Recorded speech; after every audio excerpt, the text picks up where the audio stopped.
Un mois après la dernière édition de l'Eurovision, France Télévisions revient dans une interview accordée à Télé Loisirs sur la candidature de la Zara, qui s'est achevée par une polémique et une piètre 16e place au classement. CIST, une candidature française qui ne restera pas gravée dans les mémoires. Le 13 mai dernier, la chanteuse Zara a défendu les couleurs tricolores en interprétant depuis Liverpool en Angleterre le morceau Évidemment.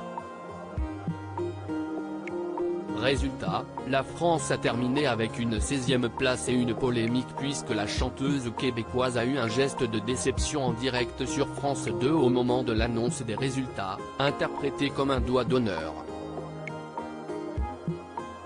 L'artiste s'est défendu en évoquant un geste culturel signifiant CIST pas grave. Mais ce bad buzz a laissé des traces. Certaines radios ont arrêté de jouer évidemment et plusieurs dates de concerts ont été annulées en France. La Zara doit se produire ce jeudi 15 juin à la salle Pleyel à Paris et certains sites de billetterie ont proposé des places à seulement 3,50 € pour tenter de remplir les sièges. Du côté de France Télévisions, plusieurs semaines après l'événement, la déception est toujours vive. On garde l'objectif fixé par Delphine Ernotte qui est de gagner l'Eurovision, affirme le numéro 2 de France Télévisions récemment interrogé par Télé Loisirs. Stéphane Citebon-Gomez, le directeur des antennes et des programmes, ne cache pas son amertume. Nous sommes évidemment déçus par le résultat de cette année et par l'attitude qu'a eu la Zara après avoir passé plusieurs mois à la soutenir et à la promouvoir, affirme-t-il.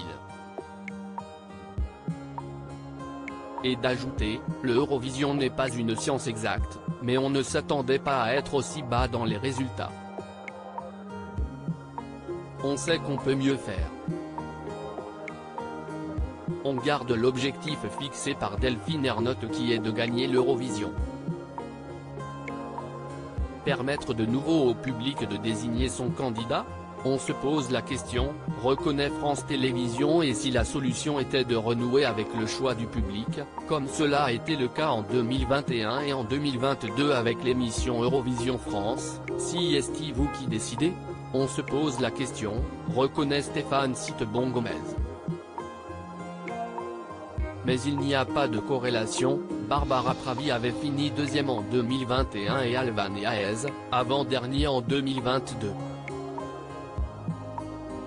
Il y a la question du choix, mais ce n'est pas la seule.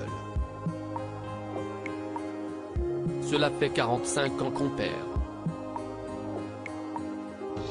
On a tenté sans succès toutes les combinaisons, donc ça signifie qu'il y a des raisons plus profondes pour lesquelles un artiste français n'arrive pas à convaincre le public européen. Pour rappel, la dernière victoire française dans ce concours européen de la chanson remonte à 1977 avec Marie Myriam.